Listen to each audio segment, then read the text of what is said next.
this is going to be like I'm swatting at flies.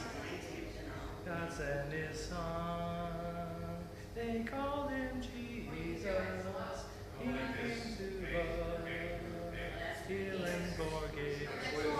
Yeah, or God sent his son, they called him Jesus.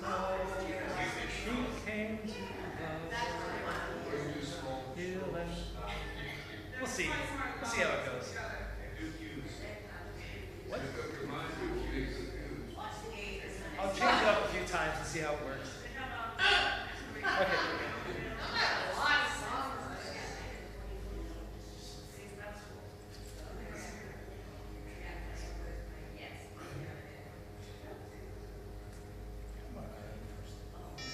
There we go.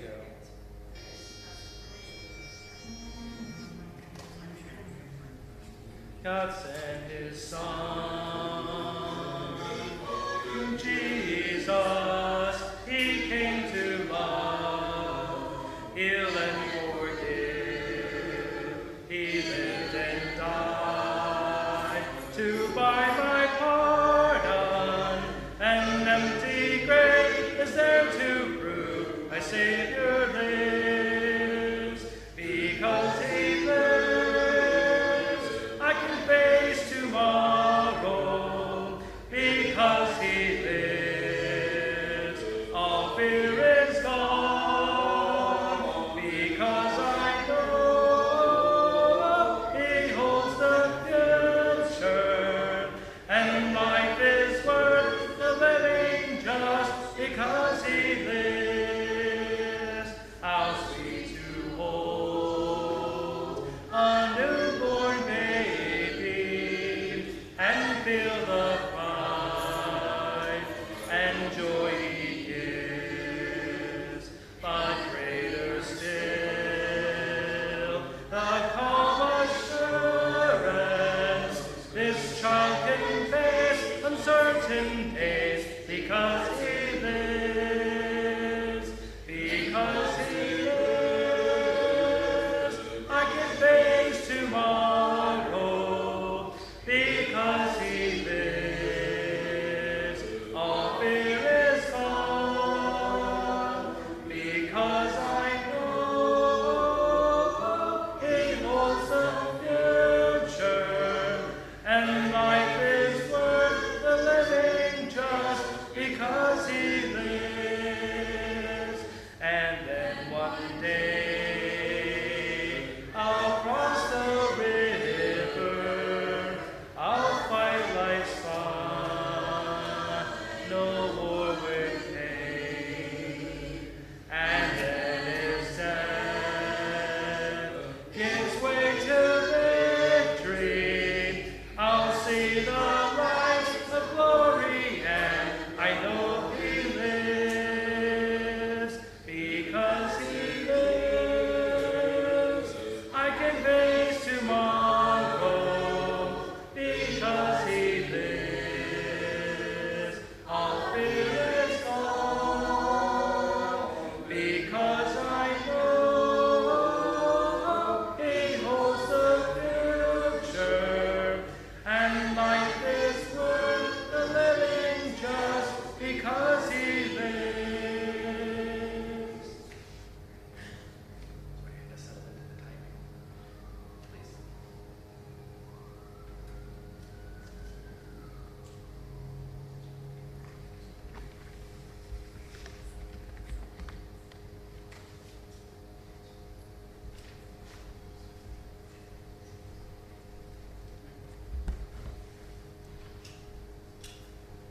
Well, good evening.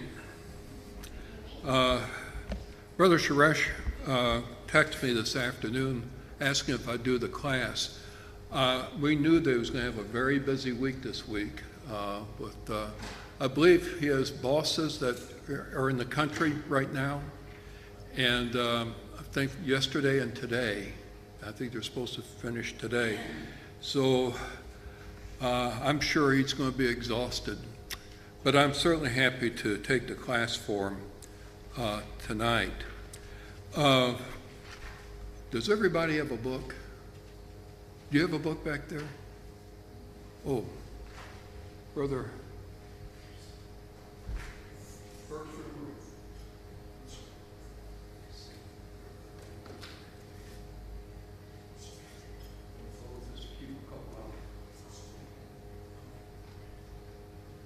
We are in chapter number 6, and Brother Suresh asked me to continue with where he left off. We're in part number 2 on page 55. If you want to follow along in the book. It's improper attitudes towards sin, and the first one was to deny it. Of course, if you listen to a politician, the first thing that come out of his mouth will be, I deny all wrong, or I haven't done anything wrong. But the second is mock it. And hopefully we'll get through part 2 and 3 this evening. Our author writes, "It is a fool who so does." I'd like for us to look at Proverbs 14, verses 6 through 9. It's an excellent passage for us to start with. He references it in the book as Proverbs 14:9, but I think we'd do well to go back and pick up verse 6. Obviously, I didn't have time to do a PowerPoint on this, where we'd show these scriptures up on the screen. But it says, "A scoffer seeks wisdom and does not find it, but knowledge is easy to him who understands. Go from the presence of a foolish man. When you do not perceive in him lips of knowledge. The wisdom of the prudent is to understand his way, but the folly of fools is deceit.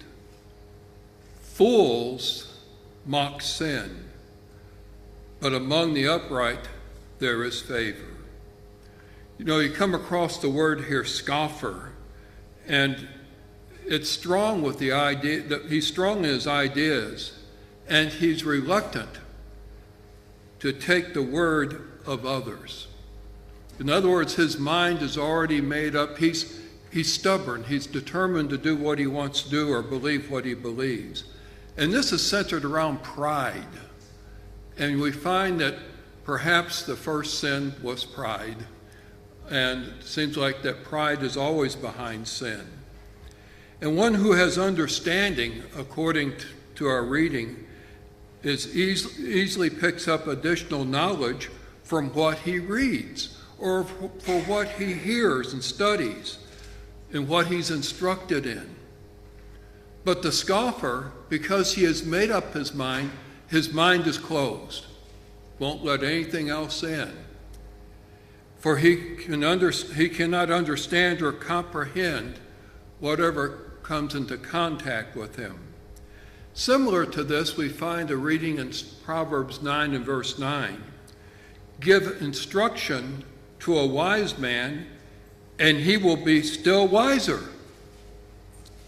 Teach a just man, and he will increase in learning."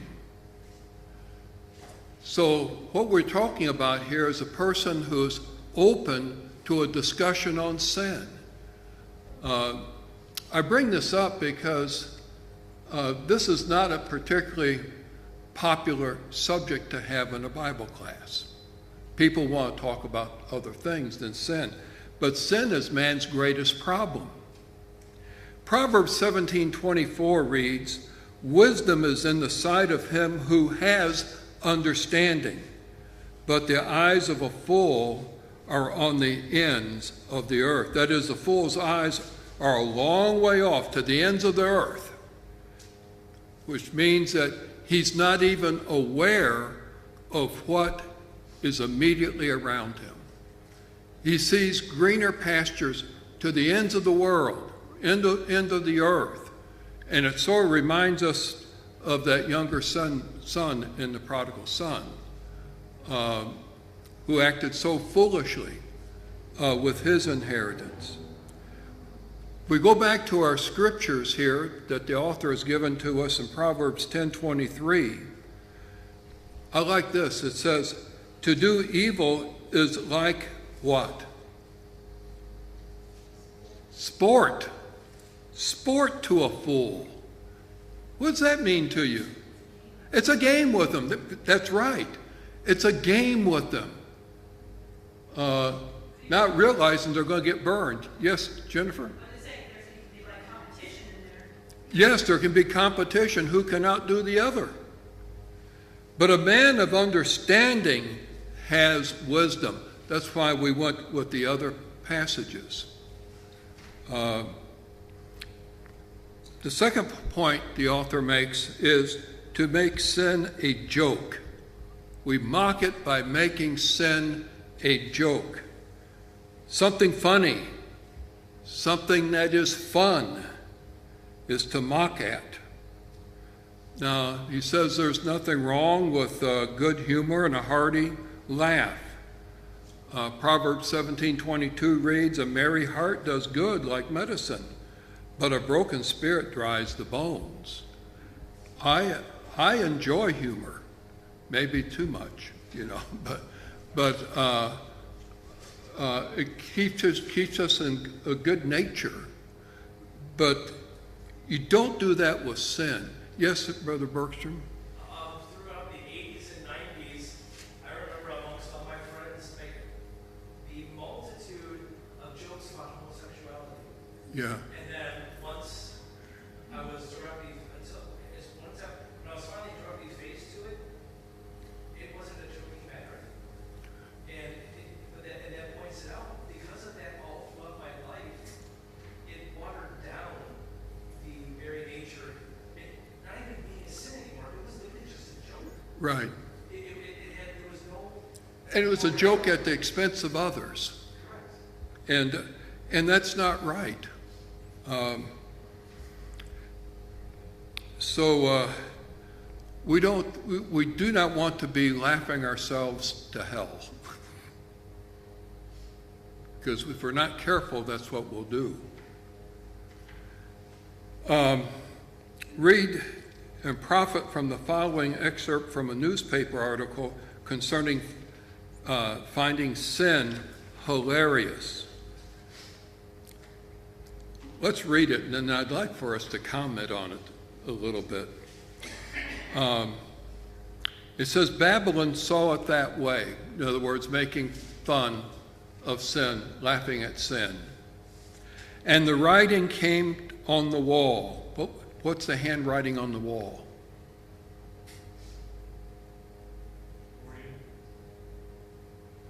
It's from the book of Daniel. Okay. Yeah. During the reign of Belshazzar. And, technique, Superlin. You've been weighed in the balance. Daniel, they called for Daniel to read and to interpret. And they were having a big party. And that all changed immediately when the Medes came in, followed by the Persians. But anyway, there are biblical references here, obviously, is the reason I bring this up. It says that Rome, they saw it that way and faded from power. France followed suit, and the moral decay became a cancer. Now America laughs at sin, laughs hilariously. There is an absence of heartfelt sorrow for sin in our country. We need real recognition of sin, genuine sorrow for it, and an honest turning away from it, if we are to survive. What is so funny?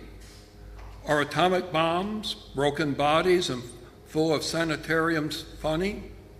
Are atomic bombs or broken bodies, I said, are they funny? Are drinking leaders, shady business deals, open gambling, filthy stories, and immorality, cause for hilarity? Why laugh when the moral fiber of a nation is wrenched apart by godlessness?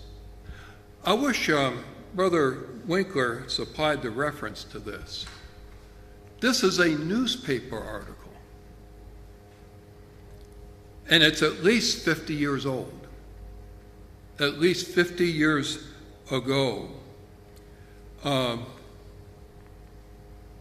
What observations do you have concerning this appearing in the newspaper? You don't hear those things these days. No, you don't hear anything like that. Sin doesn't exist. That's, Sin doesn't exist, according to them. That is a word, a three-letter word. If it's 4 letters, we'll put it in there. But if it's 3 letters, we won't put it in our columns. It's a sin they do not want to talk about. Yes. The sentence that blows me away, again, this being from the newspaper, we need real recognition of sin, genuine sorrow for it, and an honest turning away from it if we are to survive. It couldn't be as further from current media as possible. You know what? When I read this, you know what really bothered me? This is about the time that I started preaching, or at least I was in school at that time. Articles would come out like this in newspapers. Today, you don't have this being said in a lot of churches. How far have we drifted? It's so crept up on us. Yes, Sister Marco. say the morals in the country must have been so much better at that time, and now the world has its own righteousness. Right. Just even you can see it in today's society. Yes, they have their own standard. And really what that standard is everybody's right, nobody's wrong. Unless you cross me. See, this is what happens when you give up any objective standard of right and wrong. You see, sin has to do with violation of law, isn't it? If you don't have law, you don't have sin. Romans 4:15, Romans 5:13, 1 John 3 and verse 4 that says that sin is lawlessness. And so if you can do away with sin, then you have no law that you have to deal with. And so that's really what's behind it. First of all, you get rid of the law, and then you have no sin. Why would people do something like this? Well, they want to be totally positive. And this is considered negative. And so you preach on sin, you teach on sin, you talk about right and wrong, you make people feel guilty, and they're not going to attend your assemblies. And we can't have that. This was, as I said, was written at least 50 years ago. And all of us can witness for ourselves how far our news outlet and our nation have drifted away from spiritual concern. I mean, Brother Winkler was sad about it in his day. Just think about how much worse it is now. He's been gone for about 20 years. I knew Brother Winkler quite well, and I'm still good friends with his son. One of his sons, anyway. Point 3, or a third, I don't know, it's point 3, it says, an observation of the grave consequences resulting from sin will cause us to mourn rather than mock, to languish rather than to laugh. We may mock and deny the reality of sin, but the consequences of sin nobody can mock or deny. Sin is destructive to people's lives. And a lot of times people do not see it until it has happened to them. And they want to know, how did I get into this situation?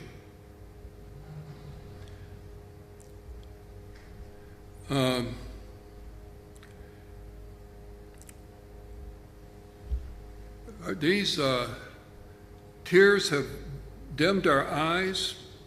We have every burden, bows our backs, every gray hair that has appeared like silver threads among the gold, every worry that has furrowed our brows, every sickness that has paled our cheeks, every thorn that has pricked our hands, every reverse that has broken our hearts, every adversity that has laid us low. I thought, laid, L-A-Y-E-D.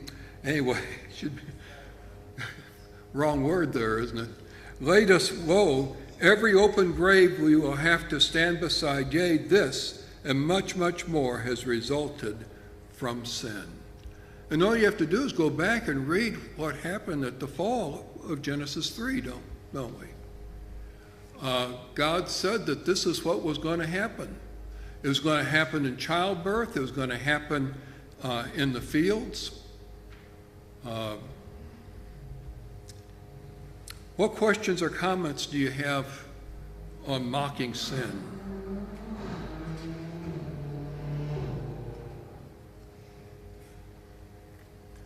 So, an inappropriate attitude towards sin would be to love it.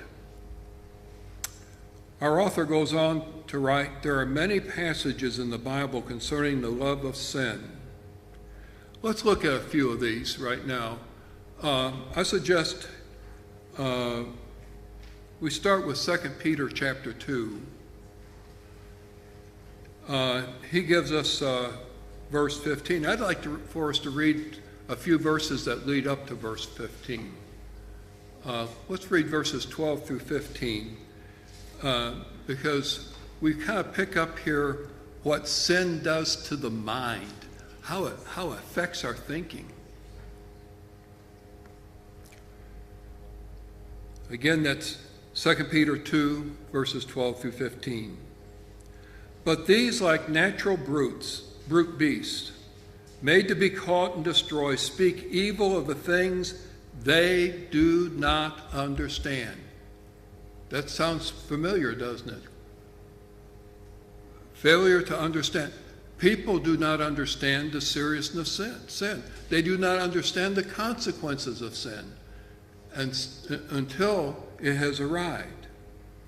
And he says, and will utterly perish in their own corruption, and will receive the wages of unrighteousness as those who count it pleasure to carouse in the daytime. Sin is fun. They are spots and blemishes, carousing in their own deceits. While they feast with you, having eyes full of adultery, they cannot cease from sin, enticing unstable souls. They have a heart trained in covetous practices and are accursed to children. Let me ask you, in the context of these verses, where is Peter saying this is found? Let me open this up with you, 2 Peter chapter 2.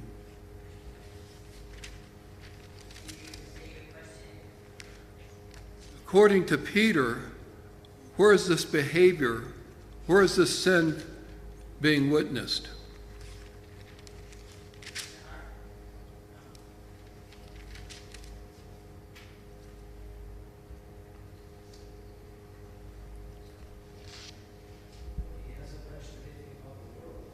No, he hasn't. Look at verse 1.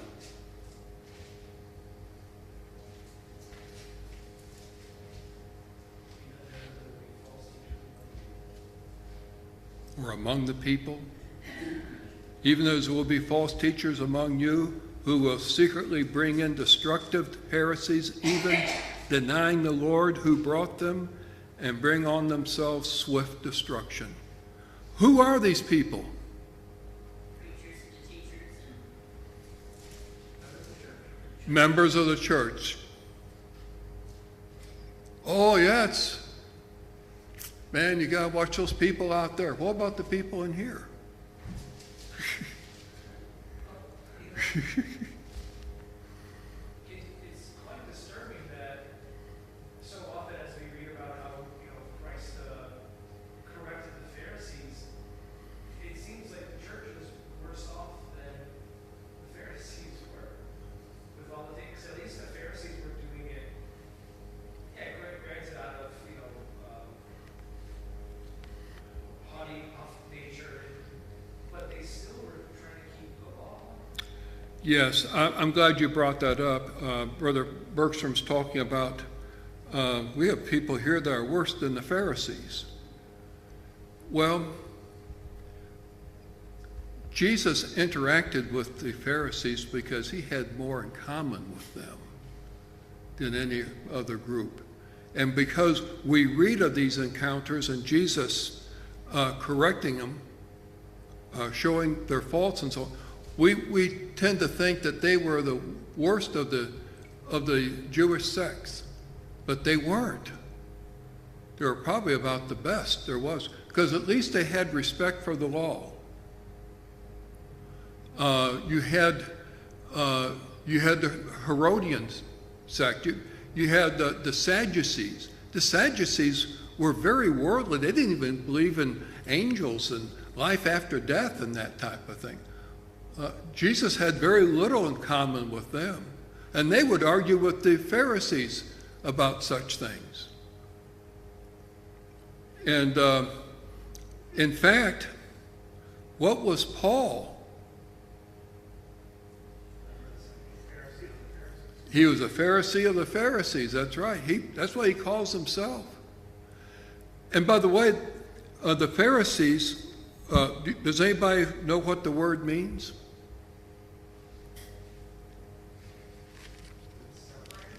The separated. Thank you, Steve. That's good. Take a bow. Let's look at Romans chapter. Look at Romans chapter 1.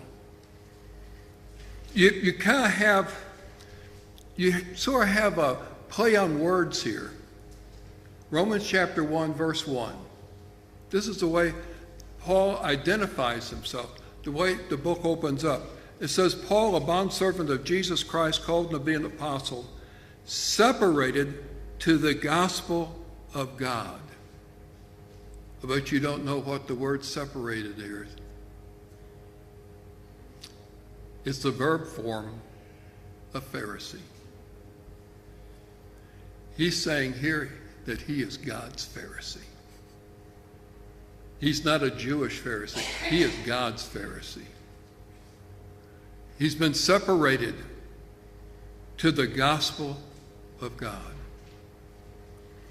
And of course, the problem with the Pharisees, as we see time and time again, they took great pride in that they were the separated ones, which meant they did what with others? Wouldn't you say that today there are more sneaky, more covered? Oh, yeah. Where they call it a woman, she's going in, Uh-huh. but more outspoken. Very good point. They just, said like they thought. Yeah, today people sort of cloak their true intentions, or they won't let you know their thinking or what they're trying to do. But the Pharisees were wide open, and they were not afraid to criticize, even if you didn't wash your hands in the right way. And so we need to be fair to them, which tells us if that was the best of the lot among the Jews, what was the worst like?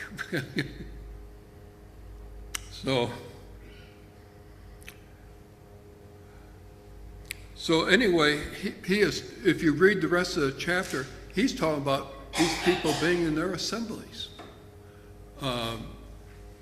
There's a lot of similarity between 2 Peter chapter 2 and the little book of Jude. And Jude says they're spots in your love feast. They're hidden. And the work that they're doing is very destructive because people are not aware of it. It affects people's attitudes. It even changes their concept of what's right and wrong, what's acceptable to God. People love it that way. Let's look at another passage that he gives to us from the book of Psalms, Psalm 52, verses 1 through 4. Psalm 52, verses 1 through 4. Why do you boast in evil, O mighty man? The goodness of God endures continually. Your tongue devises destruction like a sharp razor, working deceitfully. Now look at what he says, verse 3. You love evil more than good, lying rather than speaking righteousness, Shelah. You love all the devouring words, you deceitful tongue. Have you ever come across a person who seems like every time they have a choice between telling the truth or telling a lie, they will tell a lie even if it's not to their own best interest? Have you ever come across somebody like that? I have. It's like a game with them to see if they can get away with it. Or a sport. Thank you. It's a sport with them. Yeah. One more, Proverbs 17:19. Proverbs 17:19. We can't go through all that the author gives to us, but I think we can get a pretty good sampling. He who loves transgression loves strife, and he who exalts his gate seeks destruction.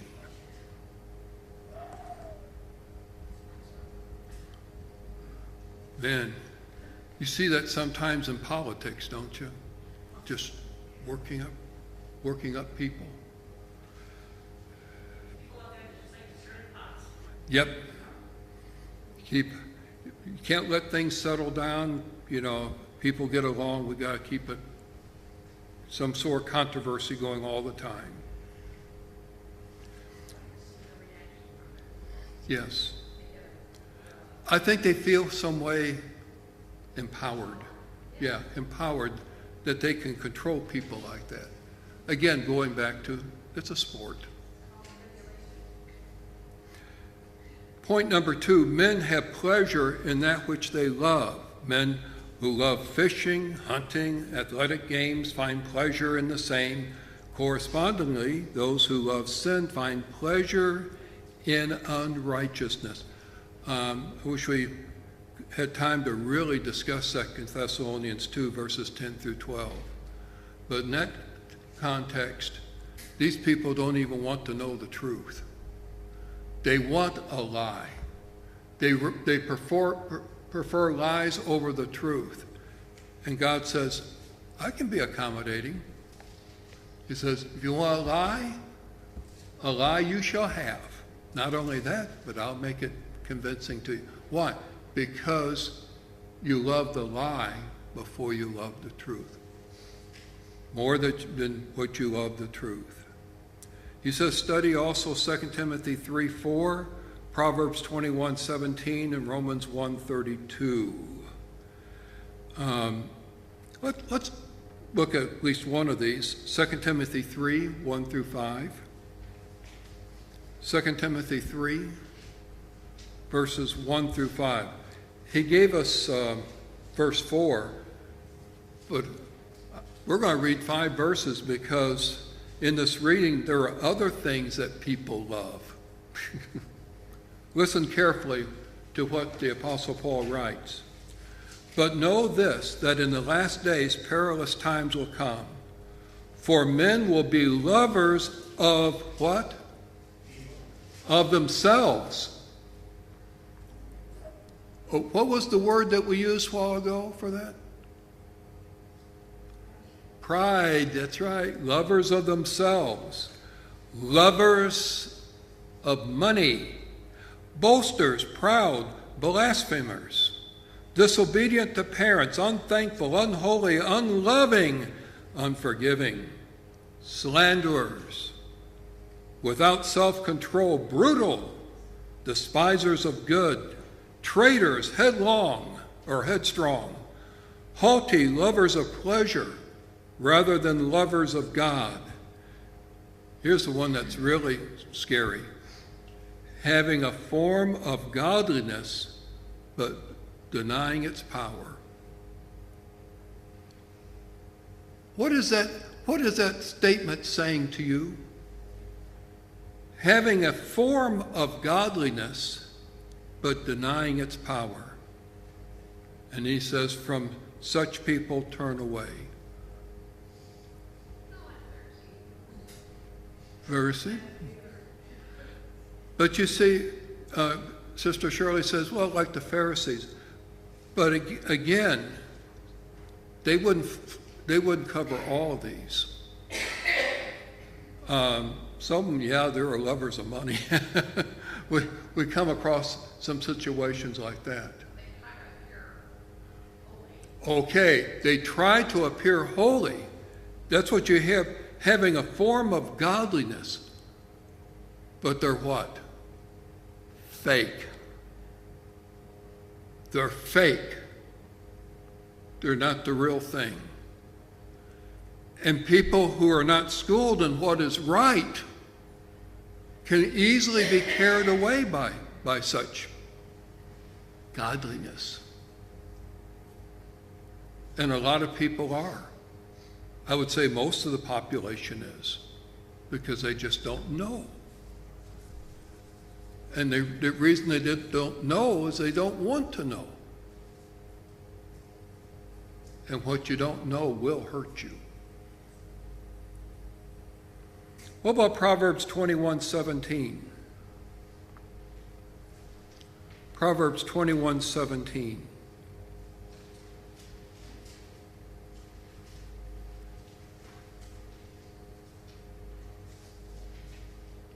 I'd have somebody read, but since we're on online here, people wouldn't be able to hear. But it says, he who loves pleasure will be a poor man. He who loves wine and oil will not be rich. Why not?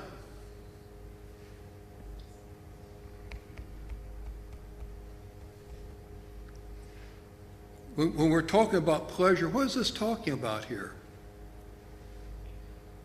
When you look at pleasure and wine and oil and that type of thing, riches, carnal pleasures, worldliness, right? And of course, 1 John chapter 2, verses 15 through 17 warns us not to love the world or the things that are in the world. Because the things of the world are temporary. They will perish.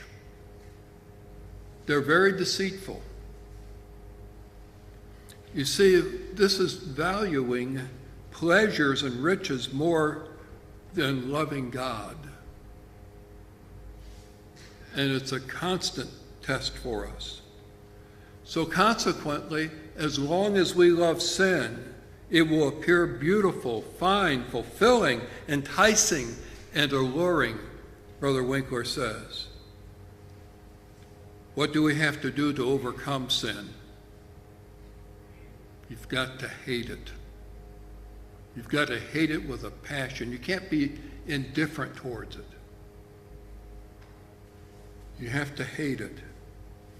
In loving sin, one loves the very instrument that killed Jesus. As we know, sin crucified Jesus, 2 Corinthians 5:21, Romans 4:25, and Galatians 1:4. We don't have time to read these. Not much discussion is really needed about these passages. But the author finishes this section by asking, how would we react to a father cherishing, caressing, polishing, and caring for the switchblade with which his son was stabbed to death? We repel, revel, and recoil at the thought. Yet many love and cherish sin, the very instrument that slew the Savior. Sin is not a laughing matter. We do not mock sin. We do not love sin. Hopefully this evening we'll learn a greater appreciation for the seriousness of sin and are repelled by it. Well, our time is gone this evening, and that would be a good place for Brother Ramazetti to begin next time. I guess we'll go to our prayer list now. We do thank those online. Glad to have you with us.